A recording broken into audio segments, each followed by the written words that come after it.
সফলতা কি? সফল জীবন কেমন? হ্যালো বন্ধুরা, আশা করি ভালো আছেন। আজ একটি ছোট্ট গল্প আপনাদের সাথে শেয়ার করব। তো চলুন সময় নষ্ট না করে শুরু করা যাক।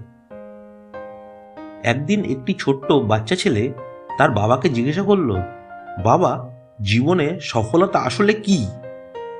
তখন তার বাবা বলল, তুই জানতে চাস জীবনে আসল সফলতা কি? তখন সেই ছোট্ট ছেলেটি বলল, হ্যাঁ বাবা, আমি জানতে চাই, তুমি বলো। তখন তার বাবা সেই ছোট্ট ছেলেকে নিয়ে একটি মাঠে গেল ঘুড়ি ওড়ানোর জন্য। ঘুড়ি ওড়াতে ওড়াতে তার বাবা বলল, দেখছিস ঘুড়িটা কেমন উঠছে? ঘুড়িটা তার বাবাই ওড়াচ্ছিল। তখন পাশে দাঁড়িয়ে থাকা ছেলেটি বলল, হ্যাঁ বাবা, ঘুড়িটা অনেক উঁচুতে উঠছে।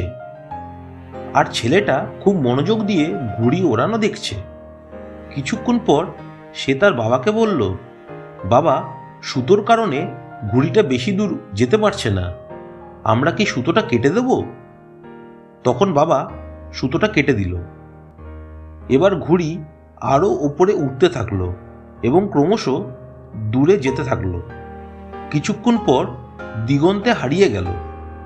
তারপর কোনো এক অজানা জায়গায় ঘুড়িটা মাটিতে লুটিয়ে পড়ল। তখন তার বাবা জীবনে সফলতার পার্থক্য বোঝালেন।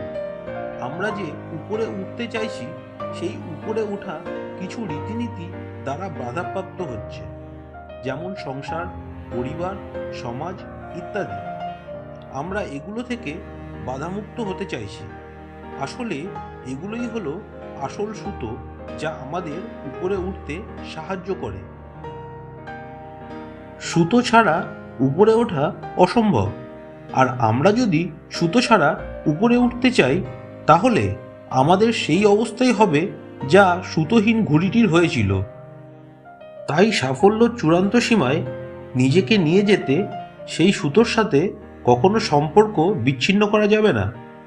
পরিবার, আত্মীয় স্বজন, সমাজকে সঙ্গে নিয়েই ধীরে ধীরে নিজের লক্ষ্যে অটুট থাকতে হবে।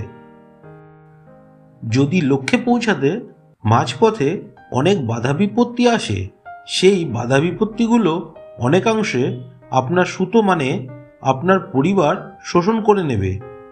আর ধীরে ধীরে আপনি আপনার কাঙ্ক্ষিত সাফল্য পেয়ে যাবেন। শেষ পর্যন্ত ভিডিওটি দেখার জন্য ধন্যবাদ।